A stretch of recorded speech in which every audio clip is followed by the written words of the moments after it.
Então hoje nós vamos começar o nosso curso de eletrocardiograma com a base fundamental dos princípios eletrocardiográficos. Não tem como nós falarmos de traçado eletrocardiográfico e principalmente do eletrocardiograma normal sem que nós possamos ver e exatamente entender o primeiro assunto da nossa aula de hoje, que é exatamente a eletrofisiologia do sistema de condução. Logo a seguir nós vamos falar, porque antes é um pré-requisito falar de eletrocardiograma normal, nós temos que falar da eletrofisiologia. Acredito que nas aulas posteriores, que serão pré-requisito para esta, vamos falar sobre a sobrecarga de câmaras cardíacas, síndromes isquêmicas. A seguir falaremos sobre bloqueios de ramos e bloqueios atrioventriculares e, logo a seguir, vamos entrar no bloco das arritmias cardíacas, as subclassificando em supraventriculares e ventriculares. E, por fim, dando encerramento ao nosso curso, vamos falar de eletrocardiograma em situações especiais e, posteriormente, exposição de traçados. Então, vamos começar com a nossa aula de eletrofisiologia cardíaca, lembrando um pouco da fisiologia. Nós sabemos que o coração, nós temos um marcapasso natural. Esse marcapasso natural é o nó sinoatrial, ou nó de Keith-Tawara. Esse nó é localizado na bifurcação, na emergência da veia cava superior, tem 1 a 2 milímetros de comprimento. Ele é um conjunto de células elétricas denominadas células P, que vem do inglês, que vem do P, células que ao microscópio eletrônico elas ficam pálidas, daí o nome pale, de pálidas, e elas deflagram o estímulo elétrico com a sua maior frequência de disparo, motivo pelo qual o nó sinusal, isso nós vamos entender durante o nosso decorrer do nosso curso, ele é o comandante do ritmo cardíaco.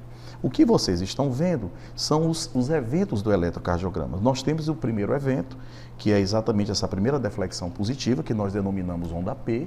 Nós vamos saber o porquê que ela é positiva, nós vamos saber o porquê que ela tem essa morfologia. Logo a seguir, nós temos esse segundo evento, que é um complexo que nós chamamos de QRS, que denota a despolarização ventricular. Nós vamos entender por que isto ocorre. E a seguir o terceiro evento, que é exatamente a onda T, de repolarização ventricular.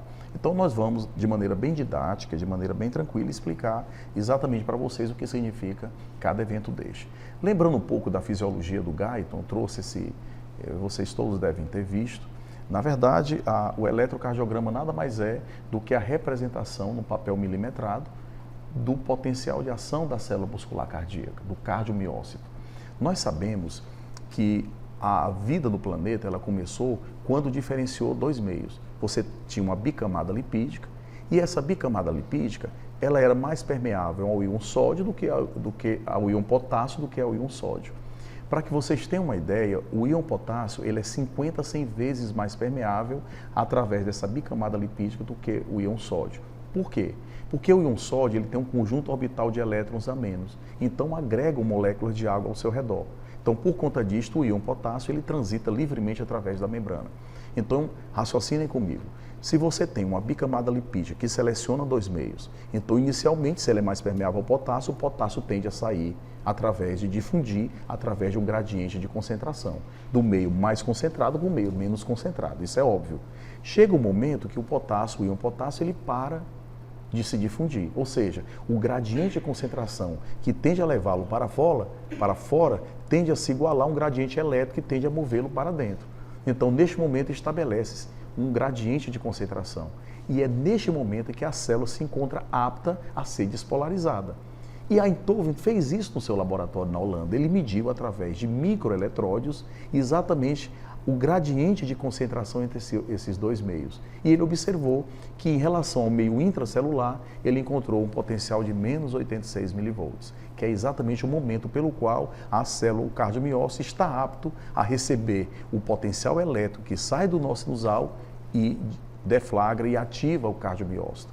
Então vejam que aqui em torno de menos 86 milivolts, a célula está apta a ser despolarizada, abrem-se os canais, no momento em que chega a ativação do nó sinusal, abrem-se os canais de sódio, aumenta de 500 a 5.000 vezes a permeabilidade ao íon sódio.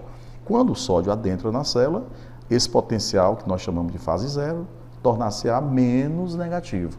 Então ele passa a fase zero, chega em torno de mais 45 milivolts. Então neste momento, dentro da célula tem muito potássio, tem muito sódio. Então, ela diminui um pouco, essa fase 0, diminui um pouco a permeabilidade ao íon sódio, aumenta a permeabilidade ao íon cloreto, ele sai da célula, que é a chamada fase 1. Logo a seguir, em torno de mais 35 milivolts, abrem-se as comportas dos canais lentos de cálcio, que duram em torno de 200 milissegundos. Esses canais lentos de cálcio é algo que é específico do cardiomiócito.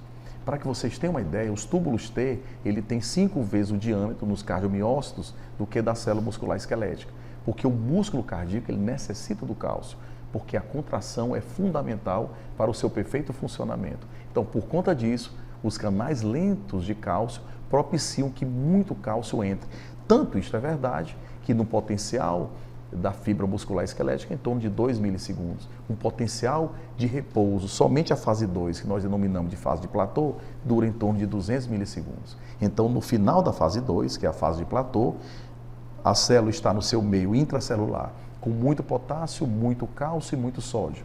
Como ela tende a ter uma economia de energia, ela não vai perder sódio, ela vai tender a perder o potássio. Então, que é a fase 3 da fase de repolarização. Então, neste momento, o íon potássio sai da célula. No final da fase 3 de repolarização, a célula está com muito potássio fora e com muito sódio dentro.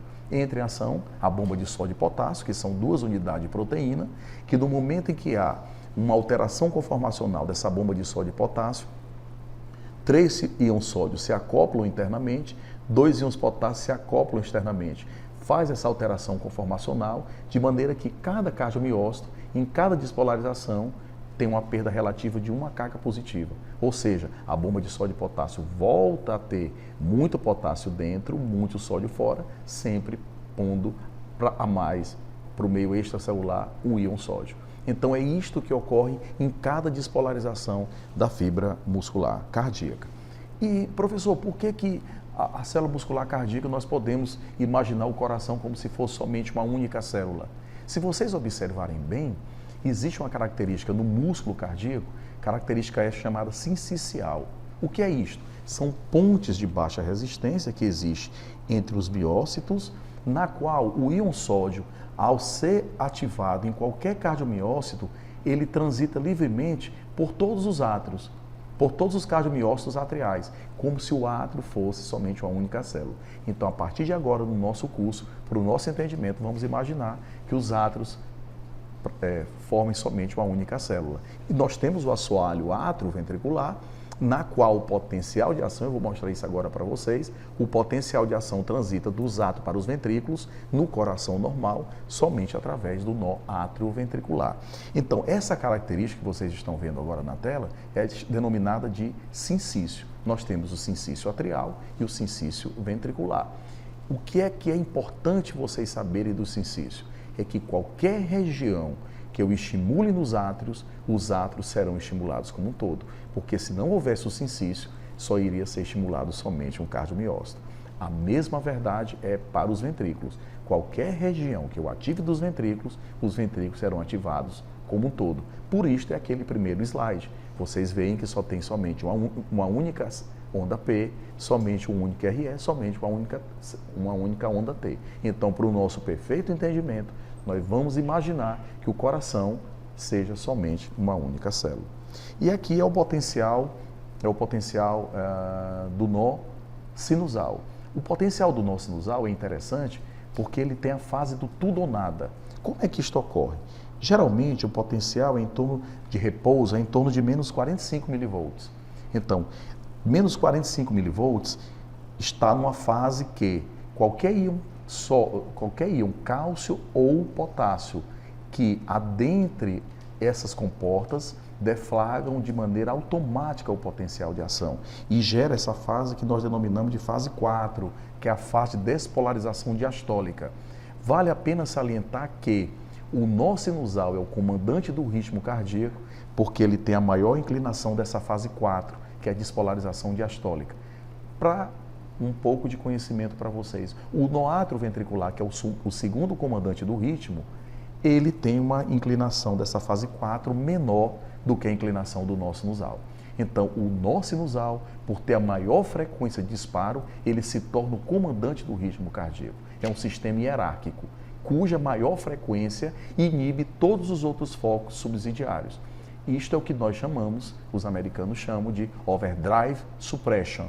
É uma supressão por uma frequência maior. Então, a frequência maior do nó sinusal faz com que todos os outros focos que porventura possam deflagrar em algum momento, eles estejam hibernando. Assim como o nó atrioventricular, que normalmente, na ausência de comando do nó sinusal, entra em ação o nó atrioventricular. Aqui é mostrando a anatomia do sistema elétrico. Nós temos, saindo do nó sinusal, 3 feixes interatriais, o anterior, o médio e o posterior, eles vão em direção ao nó atrioventricular. Nós temos um feixe que vai em direção ao átrio esquerdo, feixe Bachmann, que ativa o átrio esquerdo, e o estímulo elétrico chega numa alta velocidade no nó atrioventricular. Quando chega no nó atrioventricular, por sua morfologia enovelada, esse estímulo elétrico sofre um alentecimento de condução, ele sofre uma condução decremental. Então, o potencial de ação que chega em alta velocidade através dessas fibras musculares especializadas, elas sofrem uma redução em torno de 90% da velocidade. Isto é importantíssimo, primeiro, para fazer com que os átrios se contraiam durante a diástole ventricular e segundo, que essa condução decremental proteja os ventrículos das arritmias de alta frequência que são originadas nos átrios, como por exemplo nós vamos ver nas aulas subsequentes a fibrilação atrial, cuja frequência atrial é em torno de 400 a 600 batimentos por minuto. Então, a natureza foi perfeita com o nó atrioventricular, porque esse mecanismo da condução decremental é exatamente o mecanismo de proteção dos ventrículos. Chega no tronco do feixe Rhys, saindo do nó sinusal, readquire a velocidade e vai no ramo direito, ramo esquerdo, aqui tem 2 fascículos, mas na verdade são 3 fascículos. Nós temos o fascículo antero-superior, antero-medial e o póstero-inferior, a seguir ramificações de Purkinje, de maneira tal que cada cardiomiócito, nele chega um ramo de Purkinje levando à despolarização que se originou no nó sinusal. Então percebam que é uma anatomia simplesmente perfeita do músculo. Novamente mostrando para vocês o nó sinusal na desembocadura da veia cava superior, cujo potencial de ação em direção ao nó atrioventricular, deflagrando através do ramo para os 2 ventrículos. Então, saindo um pouco da eletrofisiologia, já que nós vimos o potencial de repouso da fibra muscular, o potencial de repouso do nó sinusal e a morfologia do sistema elétrico de condução, nós vamos entrar agora na teoria do dipolo, que foi exatamente essa teoria que fez com que a Einthoven ganhasse o seu prêmio Nobel em 1906, há exatos 113 anos atrás. A teoria do dipolo, isso nós já lembramos na nossa época de faculdade, dizendo que nada mais é do que um conjunto formado por 2 cargas do mesmo módulo, porém de sinais contrários separados por uma distância d. Professor, do que é que isto é importante? A teoria do dipolo é importante porque nós vamos utilizar, principalmente nas derivações, eletrodos. E nós sabemos que, princípios de eletricidade, nós temos um eletrodo explorador e um eletrodo indiferente. Então, o que eu quero chamar a atenção na teoria do dipolo é que nós temos um eletrodo explorador, que nós vamos denominá-lo com sinal positivo, e um eletrodo indiferente, que nós vamos denominá-lo com sinal negativo. Eu prometo a vocês que ao final deste curso, vocês irão entender o porquê que nós, ao falarmos futuramente de eletrocardiograma, obrigatoriamente nós temos que falar dessas fundamentações sob pena de nós não entendermos absolutamente nada do que venha a ser o eletrocardiograma. Aqui é uma célula polarizada. O que é uma célula polarizada? Ela está apta a receber o potencial de ação, um meio extracelular com uma grande quantidade de sódio, um meio intracelular com muito potássio, mas vocês podem observar algumas cargas negativas no seu interior, que são dadas prioritariamente por proteínas, por ânions. Aqui imaginem que é o meio intracelular, que é o meio extracelular. Então imagine a seguinte situação: eu sou o nó sinusal, logo adiante é o nó atrioventricular. Então, no momento em que se deflagra o potencial de ação, que se vai em direção do nó sinusal para o nó atrioventricular, à medida que o sódio adentra na célula, a célula vai tornando-se mais positiva. É exatamente isso que eu quero mostrar para vocês. Quando a célula está ativada, ela adentra carga positiva dentro dela. Então, por convenção, e isso eu quero que vocês aprendam, é exatamente isto. Sempre o sentido da ativação elétrica, se eu for basear isto através de um sentido, através de um vetor, e eu posso fazer isso, eu vou ver que a minha frente sempre tem cargas positivas, ou seja, regiões que ainda não foram ativadas. Como assim? Eu queria que o senhor me explicasse melhor. Na verdade, o que eu estou mostrando aqui é exatamente o sentido da ativação. Porque se aqui é o nó sinusal, aqui é o nó atrioventricular, obviamente que à medida que vai passando através do sincício, à medida que as comportas dos canais de sódio vão se abrindo, os íons sódios vão adentrando. E aqui são regiões que ainda não foram ativadas. Essas regiões que não foram ativadas, obviamente, têm cargas positivas no meio extracelular. Então, na verdade, a ativação do nó sinusal faz com que as cargas positivas adentrem no interior da célula. Isso é fundamental para o nosso entendimento de vetocardiograma.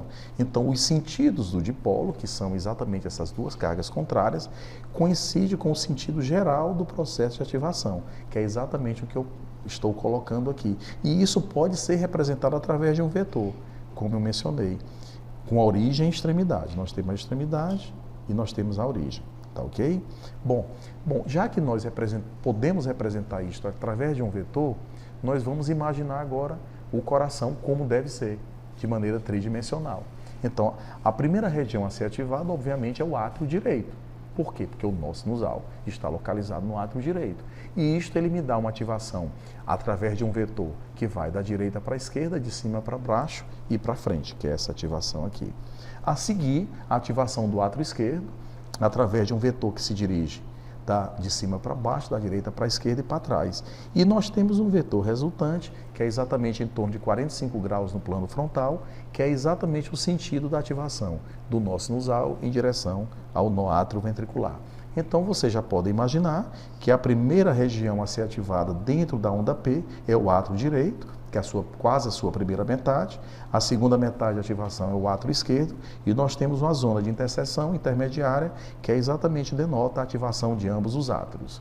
Aqui é uma representação mostrando exatamente o sentido da despolarização, que ela se dá do nó sinusal em direção ao nó atrioventricular.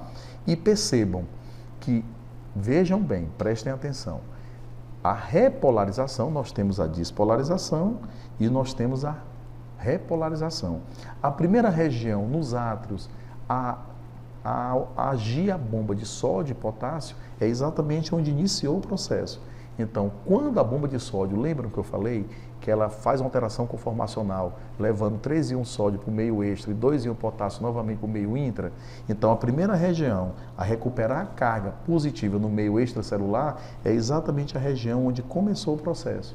E eu mencionei para vocês que eu posso representar o sentido dessas ativações através de um vetor, sendo que esse vetor sempre vê à sua frente cargas positivas, motivo pelo qual o vetor da repolarização nos átrios, nos ventrículos, não se comporta desta forma.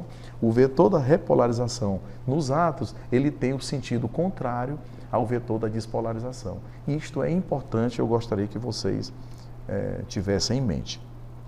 Bom, sofre a condução decremental no nó atrioventricular, readquire a sua velocidade e, obviamente, a primeira região do ventrículo que vai ser ativada é exatamente a região do tronco do feixe His, gerando esse pequeno vetor, né, que se dirige para a direita, porque na região do septo alto há uma predominância de forças elétricas e musculares movendo-se para o direito. É um vetor que não tem muita importância, daí o seu tamanho, um tamanho pequeno, que se dirige para a direita no primeiro centésimo de segundo, é o primeiro vetor. Nós temos o segundo vetor, no segundo centésimo de segundo, é um vetor que já vai se dirigindo para a esquerda. Na verdade, a título de antecipação, vocês devem saber que o eletrocardiograma normal é um eletro do ventrículo esquerdo, porque, na verdade, o ventrículo esquerdo ele é 3 vezes mais espesso do que o ventrículo direito. Então, há uma preponderância de forças elétricas movendo o sentido geral de ativação para o lado esquerdo. Não estou dizendo que o ventrículo direito não possa ser ativado. Ele é ativado, mas há uma preponderância de forças elétricas movendo exatamente pela espessura, por ser o ventrículo predominante, há um sentido de tendência a levar toda a ativação ventricular para o ventrículo esquerdo. Esse vetor é o mais importante de todos, é o vetor da parede livre do ventrículo esquerdo, é o terceiro vetor no 4/100º de segundo. eu queria que vocês memorizassem cada vetorzinho e o sentido da ativação de cada um deles. Primeiro vetor no primeiro centésimo, segundo vetor no segundo centésimo. A seguir nós temos no 4/100º de segundo da parede livre e no 6/100º de segundo os vetores póstero-basais que irão despolarizar as paredes posteriores do músculo ventricular. Bom, lembra que eu falei que nos átrios a repolarização inicia onde começou o processo? Nos ventrículos não se comporta desta forma. Professor, por que você está falando tanto de sentido de ativação vetorial? Porque eu prometo para vocês que ao final desta aula, por estes fundamentos que eu estou mostrando aqui para vocês, vocês vão entender por que a derivação D1 é toda positiva, os eventos, por que outras são negativas. E para isso vocês têm que ter em mente esses conhecimentos que eu estou mostrando aqui para vocês agora. E eu gostaria, mais uma vez, estou terminando a fundamentação da eletrofisiologia para que a gente possa efetivamente entrar no eletrocardiograma normal.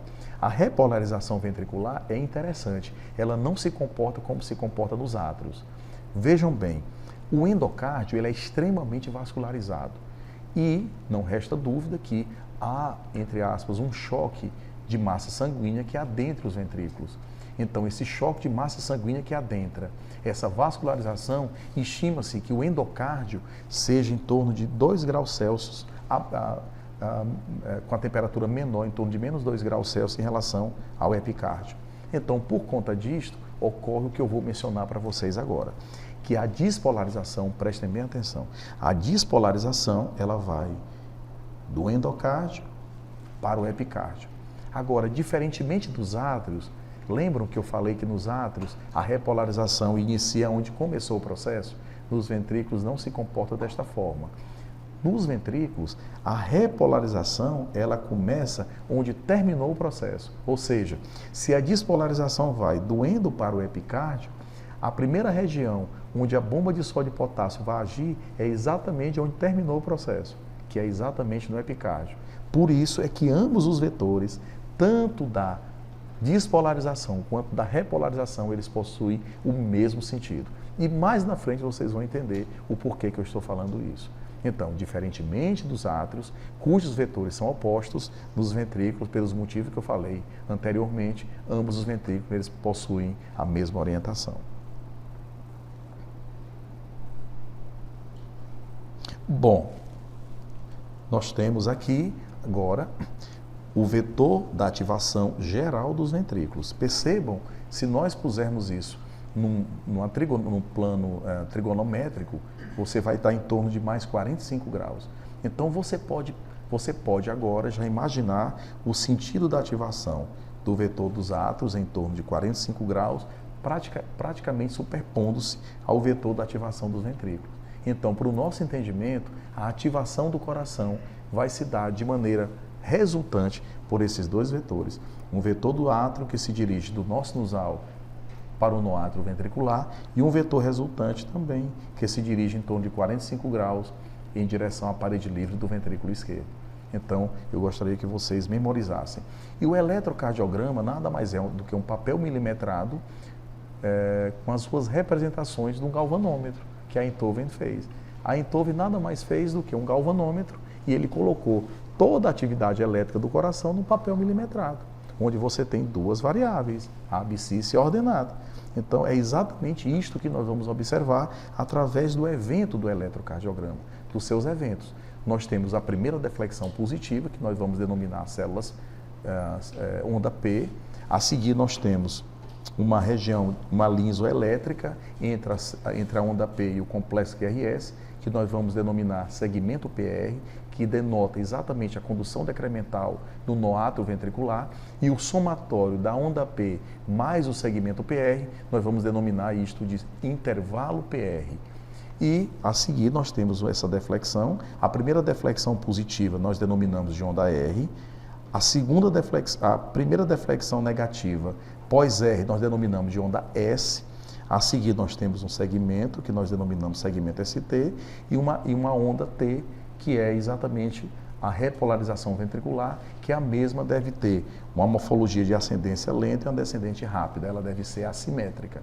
E nós vamos entender, baseado na fundamentação anterior, por que é que se comporta desta forma, esses eventos. Então, antes de entrar Exatamente. Em mostrar para vocês o que significa onda P, QRS e onda T, nós vamos falar exatamente das derivações. Foram essas derivações iniciais que ocorreu o início da montagem do eletrocardiograma, como nós evidenciamos hoje. O eletro é tão importante que ao longo desses mais de 100 anos, ele não mudou absolutamente nada. Ele permanece com todas as derivações e cada vez mais ele está sendo um exame extremamente útil e que salvou já milhões e milhões de vidas humanas. Bom, as derivações.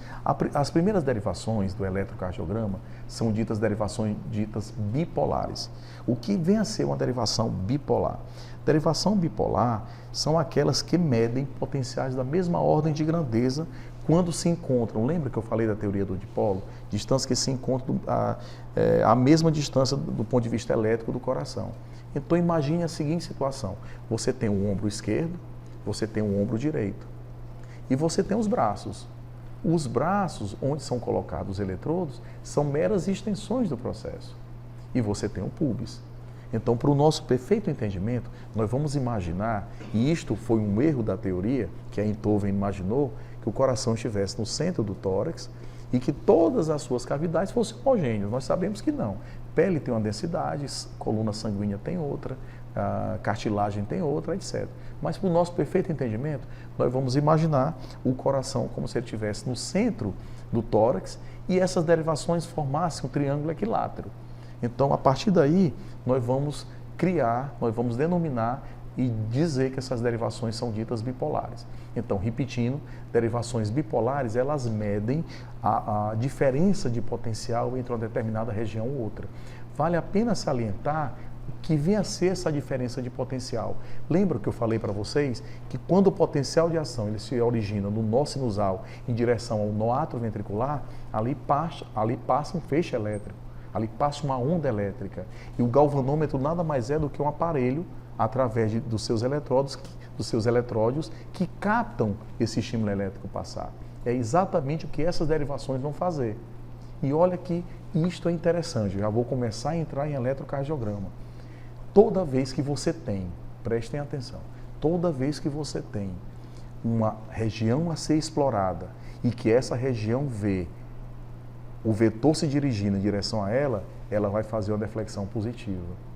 Toda vez que você estiver explorando uma determinada região e que você vai ver um vetor se distanciando dela, ela vai fazer uma deflexão negativa.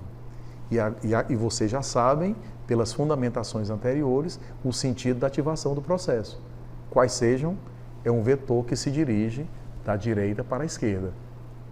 Lembram disto? Então, se é um vetor que se dirige da direita para a esquerda, todas as derivações que exploram a região esquerda, no eletrocardiograma normal, todos os seus eventos terão deflexão positiva. Então, começa a ser muito fácil isso aí. Então, para o nosso entendimento, a primeira derivação que nós vamos denominar é a derivação primeira, dita derivação D1. Essa derivação D1, ela registra a diferença de potencial entre o ombro, na verdade o braço é mera extensão do processo, né? Entre o ombro direito entre o ombro esquerdo e o ombro direito ou braço direito, né? Então, na verdade, o eletrodo explorador, gostaria que vocês memorizassem isso, o eletrodo explorador está conectado no braço esquerdo e o eletrodo indiferente está conectado no braço direito, ok? A derivação D2, como eu falei, na montagem do triângulo equilátero, ela registra a diferença de potencial entre a perna esquerda e o ombro direito ou braço direito, sendo que o eletrodo explorador está na perna esquerda e o eletrodo indiferente está no braço direito. E, por fim, a derivação D3 mede a diferença de potencial entre a perna esquerda e o braço esquerdo, sendo que o eletrodo explorador também está na perna esquerda e agora, diferentemente da derivação D1, o eletrodo diferente está no braço esquerdo. Então, vocês memorizem isto, que vai ser muito importante para que a gente possa confeccionar o nosso eletrocardiograma. As derivações ditas unipolares são aquelas, diferentemente das bipolares, que medem diferença de potencial entre uma região e outra. As derivações ditas unipolares, elas medem o potencial exatamente nesta região. Então, você tem derivações que exploram o ombro, o braço direito, R, né, right, V, que vem de derivação. Como são derivações ditas unipolares, ela não tem um eletrodo indiferente. Nós temos um terminal central de Wilson, que se comporta como um eletrodo indiferente. Na verdade, ela explora exatamente esta região. Então, a derivação dita AVR, ela explora exatamente o ombro ou braço direito. O eletrodo explorador está somente aqui. AVF, foot, de pé, mede também o potencial elétrico somente, o eletrodo explorador somente na perna esquerda. E left, esquerdo, AVL, mede exatamente o eletrodo explorador, o ombro esquerdo, como se fosse semelhante a D1. Então, a partir daí, já dá para nós memorizarmos a seguinte situação. Raciocinem comigo. O D1, o eletrodo explorador, não está no braço esquerdo e ombro esquerdo? Então, a derivação AVL, ela é análoga, ela é irmã de D1. Então, D1 e AVL são derivações irmãs. Percebam que D2, cujo eletrodo explorador está aqui, D3, o eletrodo explorador também está aqui. E AVF, vejam que também são derivações ditas derivações irmãs. Percebam que D1 e AVL, eles veem a parede lateral do coração. Percebam que D2, D3 e AVF veem a parede inferior do coração. Então, a partir daí, já está na mente de vocês as derivações co-irmãs. Quando você, no eletrocardiograma, observar D1, obrigatoriamente você tem que ir a AVL. Quando você observar D2, obrigatoriamente você tem que ir para D3, você tem que ir para AVF, que são exatamente as derivações da parede anterior. Bom, já que nós criamos um triângulo, vamos formar a nossa rosa dos ventos, que é exatamente para que a gente possa medir os graus de cada sentido de ativação vetorial. E nós sabemos que todas essas derivações, sem perda nenhuma, elas podem se cruzar através de um único ponto. Então, eu posso puxar a derivação D1 para cá, posso puxar a derivação D2 que estava aqui para cá, posso puxar a derivação D3 que estava aqui para cá, todas se cruzando em um único ponto. E a seguir, eu adiciono as derivações ditas unipolares. Então, percebam que você tem D1, que forma um ângulo de 90 graus com a AVF. Percebam? D1, AVF. Percebam que D2 forma um ângulo de 90 graus com a AVL. E percebam que D3 forma um ângulo de 90 graus com a VR.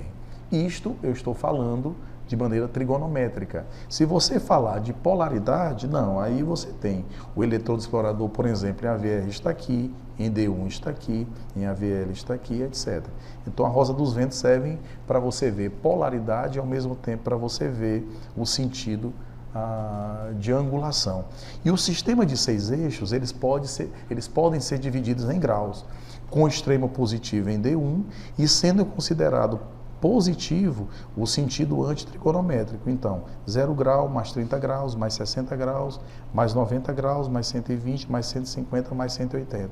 Menos 30, menos 60, menos 90, menos 120, menos 150, menos 180.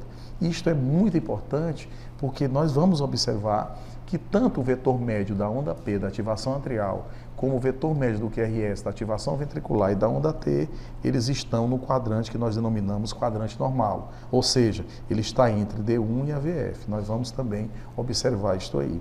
Aqui é mostrando o quadrante normal, positivo em D1, positivo em AVF. Nós já sabemos que o vetor está exatamente no quadrante normal. Então, era isto que eu queria mencionar agora na aula de eletrofisiologia e agora nós vamos passar adiante na próxima aula, que é exatamente o eletrocardiograma normal em si.